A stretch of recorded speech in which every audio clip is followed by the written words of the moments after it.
Okay, well, there's me. I guess that's me at so young. Yeah. With Uh, very dark brown hair too.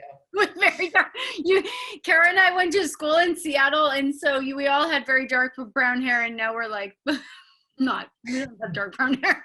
Anyway, so my story was a little different. Like Kara and I are, it's interesting because we kind of cover the spectrum of endocrine disorders, that's for sure, with her endometriosis. I had PCOS.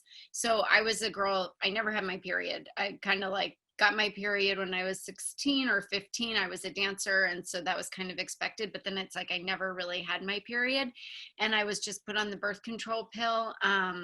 Kind of one of those where it's like, oh, you don't have a period, so go on the pill. And I didn't know any different, so I was like, okay. And then I guess the pill helped me sort of fake periods, and I felt like things were normal. And around 22, I just like felt a little gross from the pill, and I went to try to figure out, why did I never get my period and what's happening. And so at that time I was diagnosed with PCOS, and the doctor literally looked me in the eyes and said, you're very likely going to be infertile, because women with PCOS can't have babies. And I was like, wait, what, is this a joke? I'm like 22.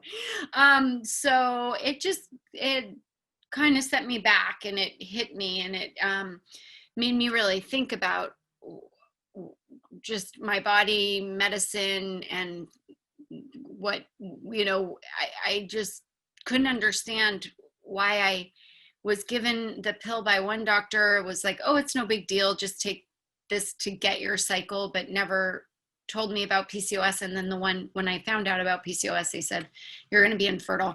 So anyway, I had to learn a lot about my cycles, and trying to regulate my cycles and figure out, why am I not getting my period? And it felt really like one of those things, like, what's wrong with me? Why can't I just do what I'm supposed to do? All my other friends talk about their periods. They complain about their periods, and like mine's just like nowhere to be found. And I wasn't underweight, and there was really no reason for that.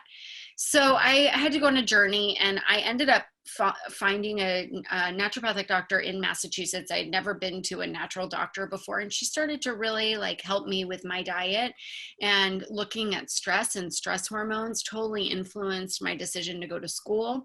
I was going to be a psychiatrist. It kind of rerouted me to go into natural medicine because I loved what I was learning, and I started to kind of get my cycles. Though when it was time for me when I decided I wanted to have a baby, I was young and I wanted to have a baby early. I was very obsessed with wanting to have a baby right on time. We were just speaking to a client who's going to do our pregnancy program, and was saying that, just trying to time it. And that's how I was. I was in school, and I was really trying to time when I wanted the baby. And it was really hard for me because my cycles were about 90 days, 60 days.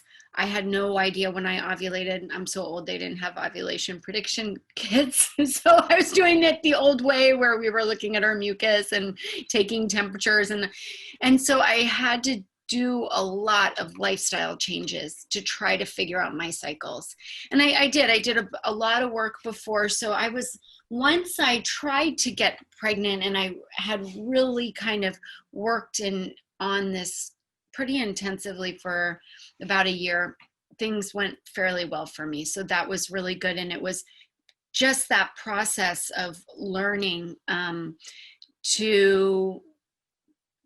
about my body, learning the impact stress had on me, learning about the impact diet had on me. Anyway, so this is my crew now. I have 3 kids, and I have a 17-year-old, a 15-year-old, and a 12-year-old, and they keep me on my toes and keep me really busy.